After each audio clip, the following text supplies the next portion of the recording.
Hello friends, I am Ashish Ranjan Maurya, MBBS second year student, MLB medical college Jhansi. आज हम बात करने जा रहे हैं BMS कोर्स के बारे में, bachelor of Ayurvedic medicine and surgery, जो 4.5 साल का कोर्स होता है। यह कोर्स ऐसा ही है जैसे MBBS कोर्स है। MBBS के बाद BMS को प्रेफरेंस दी जाती है। लोग तैयारी करते हैं नीट की MBBS के लिए, बट बाई चांस किसी कारण से उतना रैंक नहीं आ पाता है जितना MBBS गवर्नमेंट कॉलेज के लिए चाहिए होता है। तो ऐसा नहीं है कि वो डॉक्टर नहीं बन सकते। डॉक्टर बनने के लिए कई कोर्स होते हैं, BMS, BDS, BHMS, BOMS और सिद्धा का भी कोर्स होता है। तो आप कोई भी कोर्स करके डॉक्टर बन सकते हैं। बट आज हम बात करने जा रहे हैं BMS कोर्स के बारे में, bachelor of Ayurvedic medicine and surgery. तो इसके बारे में आज पूरी बात करेंगे, कंप्लीट इन्फॉर्मेशन देंगे BMS के बारे में। आपको यहाँ सिलेबस बताएंगे, BMS MBBS से कंपेयर करके बताएंगे सिलेबस का कि BMS का सिलेबस जो है MBBS के सिलेबस से कितना मैच करता है। और साथ ही साथ बात करेंगे PG का, इसमें MD MS होता है कि नहीं होता है, इसमें क्लिनिकल नॉन क्लिनिकल सब्जेक्ट कितने हैं। और साथ ही साथ बात करेंगे उत्तर प्रदेश में गवर्नमेंट सीट कितनी है और गवर्नमेंट की फ़ी कितनी है BMS कॉलेज की। और इसके साथ ही बात करेंगे उत्तर प्रदेश में प्राइवेट कॉलेज कितने हैं, सीट कितनी है और प्राइवेट कॉलेज की फ़ीस कितनी है। तो सारी बातें करेंगे। और साथ ही बात करेंगे कि BMS के बाद PG के बाद स्कोप क्या है, इसके बारे में बात करेंगे। चलिए मेन वीडियो स्टार्ट करने से पहले BMS के बारे में कुछ बात कर लें, जो अभी नया सिलेबस चेंज हुआ है इसके बारे में बात करते हैं। तो पहले BMS का कोर्स 4.5 साल का था, अभी 4.5 साल का कोर्स है। बट पहले 4 पेपर होते थे, 4 प्रोप होता था, first year, second year, third year, fourth year. अब क्या हुआ है कि केवल 3 पेपर होगा। पहला पेपर आपका 1.5 साल बाद होगा, दूसरा पेपर आपका 1.5 साल बाद होगा और तीसरा पेपर भी आपका 1.5 साल बाद ही होगा।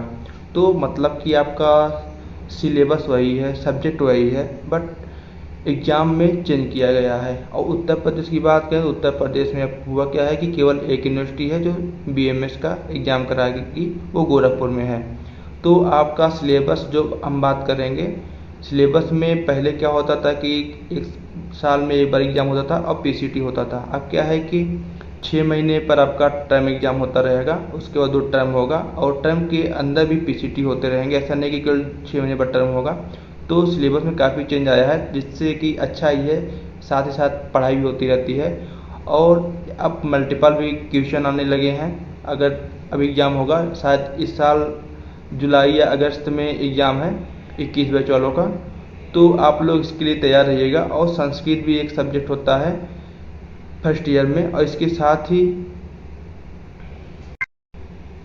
फर्स्ट ईयर का जो संस्कृत सब्जेक्ट होता है उसको पास करना जरूरी है, जैसे सारे सब्जेक्ट आपको पास करना ज़रूरी है। और साथ ही साथ संस्कृत आपको फुल टाइम पढ़ना पड़ेगा फर्स्ट ईयर से लेकर फोर्थ ईयर तक। मतलब कि संस्कृत एक सब्जेक्ट ग्रुप में नहीं, श्लोक के फॉर्म में, कि श्लोक का ट्रांसलेशन हिंदी में रहता है। ऐसा नहीं है कि श्लोक आपको नहीं आता, संस्कृत नहीं आता तो आपको प्रॉब्लम होगा। संस्कृत का श्लोक केवल होता है कि कुछ इंपॉर्टेंट श्लोक होते हैं जिसको पढ़ने के बाद या याद करने के बाद आपको कम टाइम में आपको सारी जानकारी मिल जाती है। तो श्लोक बहुत ज़रूरी है। कुछ ही श्लोक हैं, अगर आपको संस्कृत नहीं आती है तो घबराने की बात नहीं है, आपका काम हो जाएगा, आप पास हो जाओगे, प्रैक्टिस भी कर लोगे। मेन मतलब होता है कि आपको नॉलेज कितनी है, आपको क्लिनिकल के बारे में कितनी नॉलेज है। तो अगर आप इसके अलावा अगर आप आस्तिक हैं तो आपके लिए आयुर्वेद और अच्छा है, क्योंकि इसमें भगवान या गॉड के बारे में थोड़ा बहुत उससे भी रिलेशन किया गया है, उन लोगों से भी, भगवान से भी रिलेशन किया गया है। तो इसके लिए भी तैयार रहिएगा। और साथ ही साथ आपको बताते हैं BMS को जैसे लोग स्यूडो साइंस बोलते हैं, तो ऐसा बिल्कुल भी नहीं है क्या कि अभी तक हम लोग उतना जानकारी नहीं ले पाए हैं, ये कह सकते हो। क्योंकि हम लोग का जो शुरू से पढ़ा जाता है इलेक्ट्रॉन, प्रोटॉन, न्यूट्रॉन, कभी हम लोग को त्रिदोष धातु के बारे में बताया नहीं गया है, पंचमहाभूत बारे में बताया नहीं गया है, पढ़ाया नहीं गया है, इसलिए ये प्रॉब्लम होती है। बाकी ऐसा कुछ नहीं है। आपको जैसे ही आप फर्स्ट ईयर और सेकेंड ईयर पढ़ लेंगे तो आपको थर्ड ईयर से जब क्लिनिकल स्टार्ट करेंगे तो आपको सब समझ में आने लगेगा। मेन क्या, फर्स्ट ईयर में तो आपको प्रॉब्लम नहीं होगा क्योंकि एनाटॉमी फिजियोलॉजी रहेगा जो आपको इंटरेस्ट देता रहेगा। सेकेंड ईयर में होता क्या कि द्रव्य गुण शुरू हो जाता है और रसशास्त्र शुरू हो जाता है, तो घबराइएगा बिल्कुल भी मत। आपके लिए जैसे ही आप उसको पढ़ेंगे, थर्ड ईयर में जाएंगे तब उसका यूज आपको पता चल जाएगा। फर्स्ट ईयर में जैसे पदार्थ विज्ञान हो गया, अष्टांग हृदय हो गया, मेन पदार्थ विज्ञान से लोग घबरा जाते हैं कि इसमें ये सब क्या बताया गया है, उसका आगे जाकर यूज है। तो आप लोग तैयार रहिएगा इन सब चीज़ों के लिए, उसके बाद ही एडमिशन लीजिएगा। क्योंकि होता क्या है कि बहुत लड़के एडमिशन ले लेते हैं और संस्कृत श्लोक देख के घबरा जाते हैं और बीच में छोड़ देते हैं। तो आपके लिए वीडियो थोड़ा लंबा हो सकता है, तो आप लोग लास्ट तक देखिएगा और पूरा वीडियो विदाउट स्किप किए देखिएगा, आपको सारी इन्फॉर्मेशन मिलेगी, आपके सारे डाउट क्लियर हो जाएंगे बीएमएस से रिलेटेड जो रहते हैं डाउट। बाकी इसके अलावा भी कोई डाउट हो तो आप कमेंट करके पूछ सकते हैं, आपको जवाब मिल जाएगा। तो चलिए वीडियो स्टार्ट करते हैं और चैनल को सब्सक्राइब जरूर कर लीजिए, लाइक करिए, शेयर करिए। और वीडियो थोड़ा लंबा है तो लास्ट तक देखिएगा, क्योंकि डाउट इतने ज़्यादा होते हैं बीएमएस से रिलेटेड तो वीडियो लंबा होना ही है। तो चलिए वीडियो स्टार्ट करते हैं। चलिए सबसे पहले सिलेबस की बात करते हैं। 2021 से सिलेबस में चेंज हुआ है। मतलब कि पहले होता क्या था कि 4.5 साल कोर्स तब भी था, 4.5 साल का कोर्स अब भी है। बट पहले प्रॉक एग्ज़ाम 4 बार होता था, अब 3 बार ही एग्ज़ाम होगा। मतलब कि पहला एग्ज़ाम आपका 1.5 साल बाद होगा, दूसरा एग्ज़ाम आपका 1.5 साल बाद होगा, तीसरा एग्ज़ाम भी आपका 1.5 साल बाद होगा। तो इसकी वजह से फर्स्ट ईयर सेकेंड ईयर का जो सब्जेक्ट है इसमें थोड़ा चेंज किया गया है। बट अभी क्या है कि केवल फर्स्ट ईयर का सिलेबस उन्होंने दिया हुआ है, अभी सेकेंड ईयर का सिलेबस नहीं आया। फर्स्ट ईयर सिलेबस में है क्या कि आपको चरक पूर्वाध भी पढ़ने को मिल जाएगा और मौलिक सिद्धांत एंड अष्टांग हृदय, इसको थोड़ा पार्ट फर्स्ट ईयर में, थोड़ा पार्ट सेकेंड ईयर में है। तो ऐसा चेंज हुआ है। तो चलिए बात करते हैं फर्स्ट ईयर में सिलेबस क्या है और इसका एमबीएस से कैसे कंपेयर कर सकते हैं। तो पदार्थ विज्ञान एंड आयुर्वेद इतिहास ये एमबीएस में आपको नहीं मिलेगा। और आपको संस्कृत जो है, संस्कृत आपको फर्स्ट ईयर में पढ़ने मिलेगा। संस्कृत मतलब कि संस्कृत एक सब्जेक्ट के रूप में आपको फर्स्ट ईयर में पढ़ने मिलेगा। बट ऐसा नहीं है कि आपको संस्कृत से पीछा छूट जाएगा। संस्कृत आपको लास्ट ईयर तक मिलता रहेगा श्लोक के माध्यम से, और श्लोक का ट्रांसलेशन हुआ रहता है। ऐसा नहीं है कि श्लोक को ही लिखना होता है, श्लोक को हिंदी में ट्रांसलेशन किया रहता है, बुक में भी आपको ट्रांसलेशन मिल जाएगा। बट कुछ श्लोक इम्पॉर्टेंट होते हैं, उसको याद करना ज़रूरी होता है। इसके बाद बात करते हैं क्रिया शारीर का। क्रिया शारीर मतलब कि एमबीएस में इसको फिजियोलॉजी बोलते हैं। और क्रिया शारीर आपको आयुर्वेद पढ़ना है, और जो मॉडर्न सब्जेक्ट है उसके फिजियोलॉजी वो भी आपको पढ़ना पड़ेगा जो एमबीएस वाले पढ़ते हैं। मतलब आपको यहाँ पर क्रिया शरीर आयुर्वेद वाले पढ़ना है और फिजियोलॉजी आपको एमबीएस वाले जो पढ़ते हैं उसको भी पढ़ना पड़ेगा। उसके बाद रचना शरीर आता है, रचना शरीर आयुर्वेद का ही पढ़ना पड़ेगा। और एनाटॉमी आपको बीडीसी जो मॉडर्न है, जो एमबीएस वाले पढ़ते हैं, आपको वही पढ़ना पड़ेगा। मतलब आपको डबल लोड लेकर चलना पड़ेगा। इसके बाद मौलिक सिद्धांत एवं अष्टांग हृदय है जो केवल आयुर्वेद का सब्जेक्ट है, ये आपको एमबीएस में नहीं देखने को मिलेगा। तो सीधी बात यह है कि आपको फर्स्ट ईयर में संस्कृत, पदार्थ विज्ञान और मौलिक सिद्धांत एवं अष्टांग हृदय आपको आयुर्वेद का पाठ पढ़ना पड़ेगा। और क्रिया सारी, रचना सारी भी आयुर्वेद के साथ साथ मॉडर्न भी पढ़ना पड़ेगा। और एमबीबीएस में क्या है कि फर्स्ट ईयर में आपको फिजियोलॉजी, एनाटॉमी एंड बायोकेमिस्ट्री पढ़ने को मिलता है। तो वहाँ पर सब्जेक्ट आपका एक्स्ट्रा मिलता है बीएमएस कंपेयर में। और बीएमएस में देखा जाए यहाँ पर लगभग 3 सब्जेक्ट एक्स्ट्रा हैं। मतलब कि फर्स्ट ईयर में देखा जाए तो एमबीएस वालों से ज़्यादा बर्डन है बीएमएस वालों के ऊपर। तो पढ़ाई मेरे ख्याल से आयुर्वेद वालों के लिए ज़्यादा पढ़ना पड़ता है। बट है क्या कि इस समय एमबीएस का ग्लैमर नहीं बोलते, ग्लैमर चल रहा है। तो बस यही है, कभी आयुर्वेद का था, इस समय एमबीएस का है। बाकी ग्लैमर किसी का ज़्यादा दिन रहता नहीं। अगर आप की प्रैक्टिस और नॉलेज अच्छा है तो आप कर ले जाओगे। जो प्रॉब्लम निकलने के बाद, एमबीएस कंप्लीट होने के बाद एमबीएस वाले झेलते हैं, वही बीएमएस वालों को भी वही चीज़ झेलना पड़ता है। ऐसा नहीं एमबीएस वाले जैसे ही करके निकलते हैं उनके बाद पेशेंट आने लगते हैं। तो सबके साथ प्रॉब्लम सेम है, बस नज़रिया चेंज करिए, आपका काम हो जाएगा। इसके बाद बात करते हैं सेकेंड ईयर में पहले क्या था। मेन आपको यहाँ सब्जेक्ट बताना है कि सब्जेक्ट कौन कौन सा है, एमबीएस से कंपेयर करना है। क्योंकि syllabus first year second year का थोड़ा चेंज हुआ है। तो आप लोग बस ये देख लीजिएगा कि आपको फर्स्ट ईयर में क्या पढ़ना है, सेकेंड ईयर में क्या पढ़ना है। जो आप फर्स्ट ईयर में आएंगे, जब तक आप एडमिशन लेंगे आपको नॉलेज मिल जाएगा कि आपको सेकेंड ईयर में क्या पढ़ना है। तब तक हो सकता है सेकेंड ईयर का भी सिलेबस आ जाए।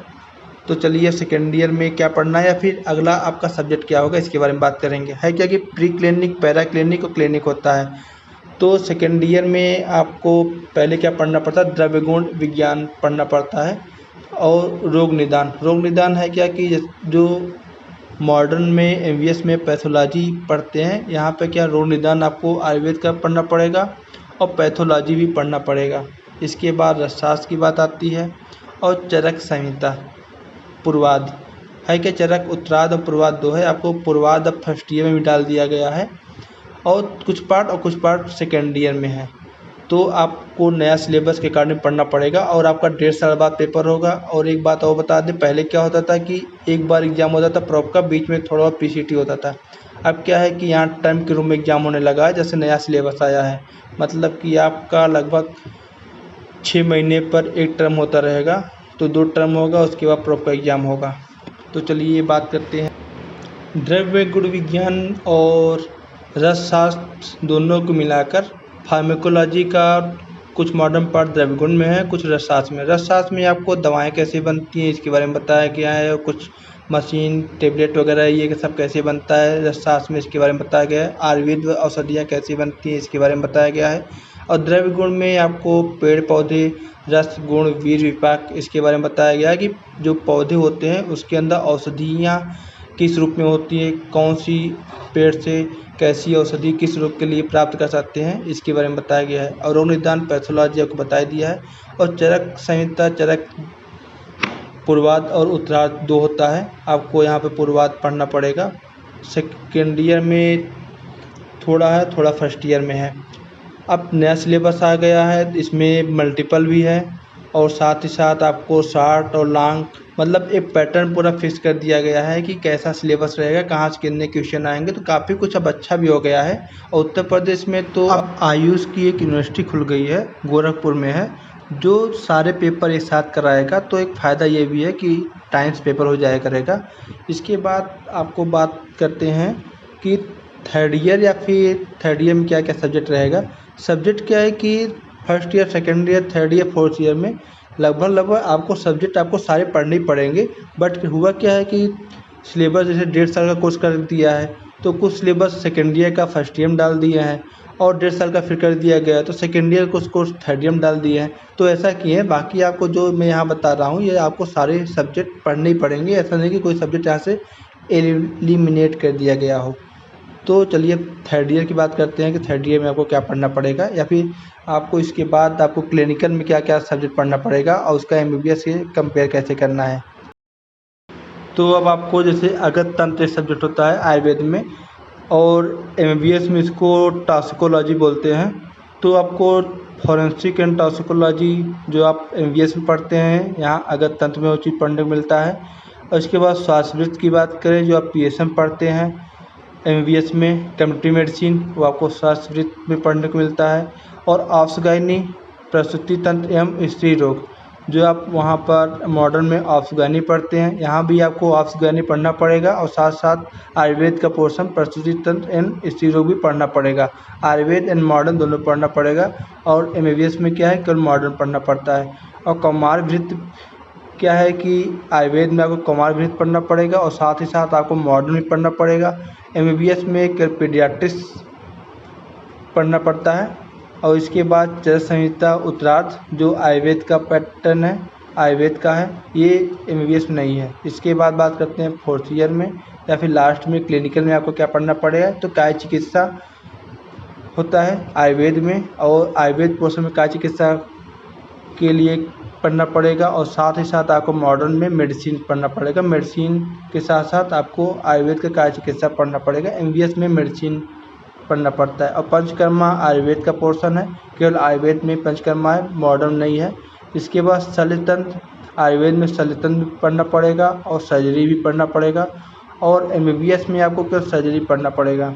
इसके बाद शालाक्य तंत्र की बात करते हैं। शालाक्य तंत्र क्या है, जो आई एंड ईएनटी डिपार्टमेंट है वो शालाक्य तंत्र के अंतर्गत आते हैं।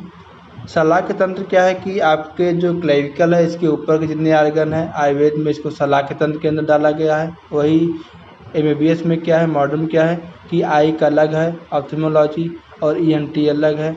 और सर का डिपार्टमेंट अलग है, न्यूरोलॉजी, और आयुर्वेद में क्या है कि सब एक साथ ही है। इसके बाद एक सब्जेक्ट हो जाता है research methodology and medical statics. तो आपने first year, second year, third year का पूरा देख लिया, फोर्थ ईयर तक कि प्री क्लिनिक, पैरा क्लिनिक और क्लिनिक में क्या क्या है। आपका लगभग MBBS से मैंने कंपेयर भी कर दिया कि आपको पढ़ना क्या क्या है, और MBBS में और BMS के सब्जेक्ट में क्या डिफरेंस है। आपको पूरा सिलेबस से मैंने कंपेयर करके बता दिया है। और कुछ सब्जेक्ट ऐसे हैं जो आयुर्वेद नहीं पढ़ाए जाते हैं, बट MBBS में वो सब्जेक्ट एक्स्ट्रा होते हैं। जैसे कि आयुर्वेद में कुछ सब्जेक्ट हैं जो आयुर्वेद में चलते हैं, वैसे मॉडर्न में क्या है कि कुछ सब्जेक्ट ऐसे हैं जो मॉडर्न में चलते हैं। तो बिल्कुल रूप से कंपेयर नहीं किया जा सकता कि वो एक दूसरे से इक्विवेलेंट है, बल्कि मैंने देखने से ये लग रहा है सिलेबस से कि BMS वालों को बल्कि आयुर्वेद भी पढ़ना पड़ता है और मॉडर्न पढ़ना पड़ता है। बट मॉडर्न उनका इतना डीपली नहीं पढ़ाया जाता है जितना MBBS वालों को डीपली पढ़ना पड़ता है। बट बर्डन तो रहता है कि आयुर्वेद और एलोपैथ दोनों को साथ लेकर चलना पड़ता है, और एलोपैथ वालों को केवल एलोपैथ है मॉडर्न साइंस पढ़नी पड़ती है।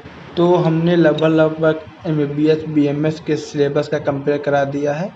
और आपको एक बात बता दें कि आयुर्वेद में आपको संस्कृत पढ़नी पड़ेगी फर्स्ट ईयर में, तो सिलेबस ये संस्कृत का, बट जितने भी आयुर्वेद के सब्जेक्ट हैं वो सब संस्कृत में ही है, श्लोक में है, बट उसका ट्रांसलेशन हिंदी में किया है, तो घबराने की आवश्यकता नहीं है। बट कुछ लोग इम्पॉर्टेंट होते हैं तो उसको रखना बहुत ज़रूरी होता है। बट ऐसा नहीं है कि अगर आपको श्लोक नहीं याद होता तो आप आयुर्वेद में प्रैक्टिस नहीं कर सकती या फिर आप पास नहीं हो पाएंगे, ऐसा बिल्कुल भी नहीं है। जो इम्पोर्टेंट है उतना तो आप याद कर ही लोगे, बहुत ज़्यादा इम्पोर्टेंट श्लोक नहीं होते हैं। तो चलिए बात करते हैं यहाँ पर उत्तर प्रदेश में सीट कितनी है। तो उत्तर प्रदेश में टोटल गवर्नमेंट के 8 कॉलेज हैं BMS के, जिसमें 502 सीट है। 502 सीट है गवर्नमेंट की, बट प्राइवेट सीट बहुत ज़्यादा है और कॉलेज लगभग 61 के आसपास है और फीस भी ज़्यादा है। BMS का स्कोप भी बढ़ रहा है और साथ साथ इसका प्रेफरेंस भी बढ़ रहा है, तो इसलिए कॉलेज भी ज़्यादा खुल गए हैं, कंपटीशन भी ज़्यादा हो गया है। तो चलिए बात करते हैं लगभग जितने भी कॉलेज हैं, लखनऊ, वाराणसी, पीलीभीत, बरेली, बांदा, झांसी, मुजफ्फरनगर, हड़िया, तो सभी कॉलेज में लगभग 64 सीट है और टोटल सीट है 502। और इसका फीस की बात करें तो अगर आप जनरल से हैं तो आपको 14,000 रुपये फ़ीस देना पड़ेगा। अगर आप रिजर्व कैटेगरी से हैं तो जो आपका शिक्षण शुल्क है वो 5,000 हो जाएगा, मतलब कि आपका 9,000 रुपये फ़ीस पड़ेगा। और प्राइवेट की बात करें तो प्राइवेट की फ़ीस, केवल ये फ़ीस है तो 2,65,000 रुपये आपको गोरखपुर का फ़ीस है, प्राइवेट है। मतलब कि आप स्क्रीनशॉट ले लीजिए कि सीट कितनी है, फ़ीस कितना है, क्योंकि ऐसे बताने लगेंगे टाइम ज़्यादा लग जाएगा। गाजीपुर में एक कॉलेज है, 60 सीट है, 3 लाख रुपए है। बिजनौर में है 100 सीट है, 2.5 लाख रुपए है।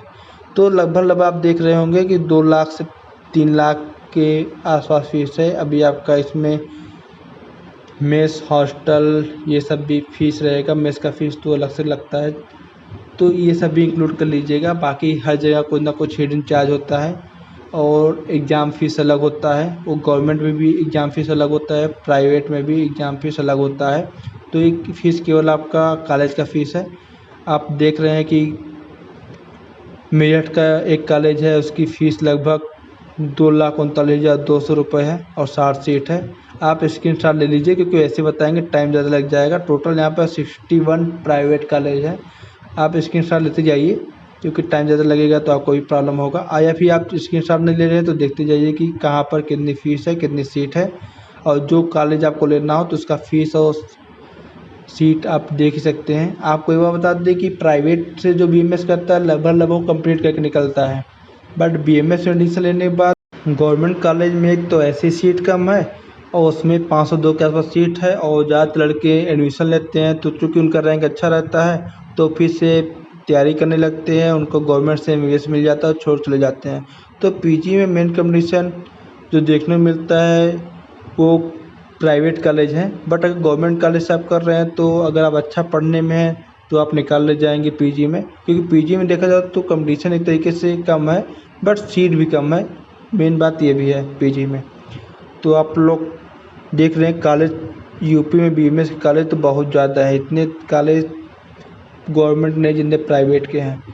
अगर आपको गवर्नमेंट कॉलेज मिल जाता है तो बहुत अच्छा है, क्योंकि गवर्नमेंट कॉलेज में तो फीस कम है और साथ ही साथ वहाँ आपको पेशेंट फ्लो भी अच्छा खासा मिल जाएगा, तो सीखने को मिल जाता है गवर्नमेंट कॉलेज में। प्राइवेट कॉलेज में भी पेशेंट फ्लो होता है, बट गवर्नमेंट कॉलेज में चूँकि फ़ीस कम होती है पेशेंट की और दवा भी फ्री मिल जाता है, तो इसलिए पेशेंट फ्लो थोड़ा ठीक ठाक रहता है गवर्नमेंट कॉलेज में। तो सबसे बढ़िया गवर्नमेंट कॉलेज देखा जाए तो वाराणसी और लखनऊ का है, और इसके बाद बरेली का कॉलेज आता है, और इसके बाद आप कोई झांसी कॉलेज ले सकते हैं या पीलीभीत का कॉलेज ले सकते हैं।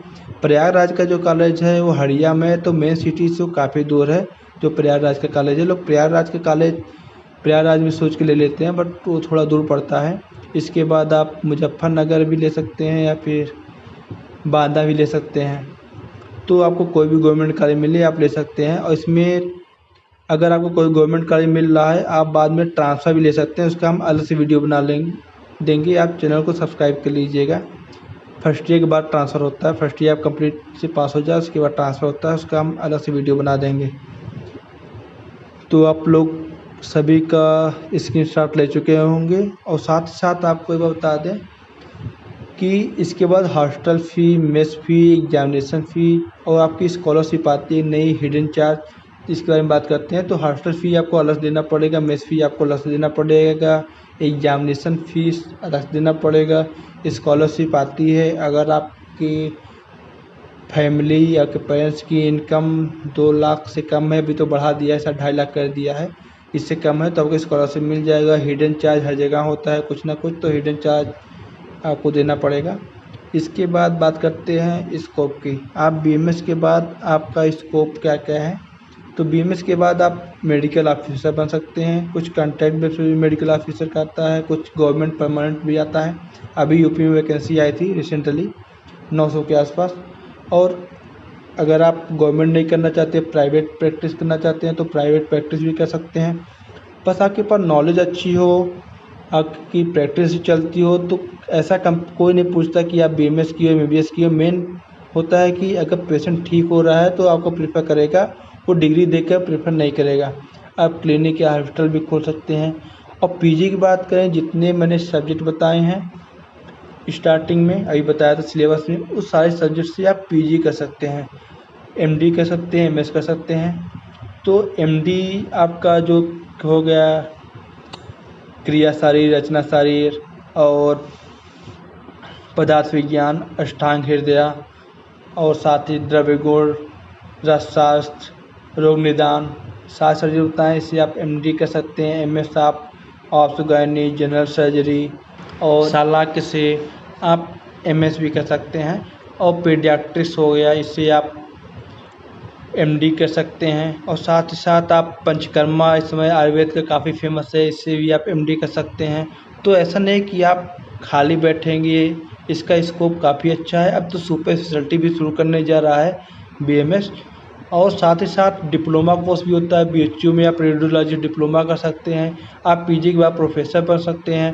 आप गवर्नमेंट जो कॉलेज है वहाँ से भी प्रोफेसर बन सकते हैं, या वैकेंसी आती है। प्राइवेट कॉलेज अगर आप पीजी हो जाता है, प्राइवेट कॉलेज से भी आप प्रोफेसर की वैकेंसी आती रहती है, आप वहाँ भी प्रोफेसर बन सकते हैं, असिस्टेंट प्रोफेसर बन सकते हैं, रीडर बन सकते हैं। तो ऐसा नहीं, जॉब की पॉसिबिलिटी बहुत है, बट आप करना चाहोगे तो कर ले जाओगे। इसके बाद बात करते हैं उत्तर प्रदेश में कट ऑफ की। कट ऑफ की बात करें तो अगर आप जनरल कैटेगरी से हैं तो आपका 515 ±5 के आसपास है, तो आपका सिलेक्शन हो जाएगा बीएमएस में। ओबीसी से हैं तो 485 के आसपास ±5 है, तो आपका सिलेक्शन हो जाएगा। ईडब्ल्यूएस से हैं तो 470 के आसपास आपका ±5 है, तो आपका सिलेक्शन हो जाएगा। एससी कैटेगरी की बात करें तो 390 ±10 के आसपास आपका नंबर है, तो आपका सिलेक्शन हो जाएगा। एसटी की बात करें तो 190 ±20 के आसपास का नंबर है, तो आपका सिलेक्शन हो जाएगा बीएमएस में। ये माँ बाप तक सिलेक्शन होगा, क्योंकि जितना ज़्यादा एमबीबीएस की सीट बढ़ेगी उतना ज़्यादा बीएमएस का भी कट ऑफ नीचे जाएगा। तो ये रहा cut off Uttar Pradesh BMS का। इस रिजल्ट के बाद कट ऑफ बनाया है, इससे पहले कट ऑफ 5-10 नंबर कम ही थे रिजल्ट से पहले, क्योंकि जो आपका 3 क्वेश्चन एक्स्ट्रा मार्क्स मिले हैं उसकी वजह से कट ऑफ बढ़ गया है।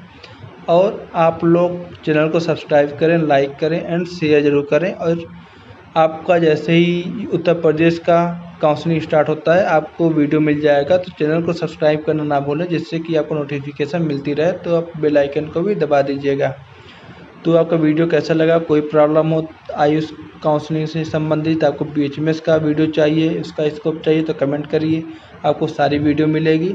आप कमेंट करिए, कोई प्रॉब्लम हो आपका सारी प्रॉब्लम का सल्यूशन यहाँ पर मिल जाएगा। तो आप लोग का स्कोर कम है तब भी आप डॉक्टर बन सकते हैं, पैनिक मत होइए। और साथ ही साथ अगर आप पार्शियल ड्राफ्ट लेना चाहते हैं तो वो भी बता दीजिए, हम इसका वीडियो बना देंगे कि पार्शियल ड्राफ्ट BMS के साथ कैसे आप नेट की प्रिपरेशन कर सकते हैं। वैसे ऐसा कहना नहीं चाहिए, लेकिन अगर आपकी इच्छा है तो आप पार्शियल ड्राफ्ट से भी सिलेक्शन ले सकते हैं। कई लोग सिलेक्शन लेते भी हैं, आपने सुना होगा। चलिए bye bye, take care, comment जरूर करिए। तो आप लोगों को लगभग सारी इन्फॉर्मेशन मिल चुकी है। जैसा कि मैंने बताया था कि BMS कोर्स 4.5 साल का होता है। तो 4.5 साल का आपका एकेडमिक कोर्स होता है। इसके बाद आपका 1 साल का इंटर्नशिप होता है, जिसमें 6 महीने आपको आयुर्वेदिक कॉलेज से करना पड़ेगा। इसके बाद 6 महीने आपको डिस्ट्रिक्ट हॉस्पिटल या फिर मतलब कि एलोपैथ या मॉडर्न की प्रैक्टिस के लिए इंटर्नशिप करना पड़ेगा। तो इसमें लगभग 1 साल या 12 महीने का इंटर्नशिप कोर्स होता है।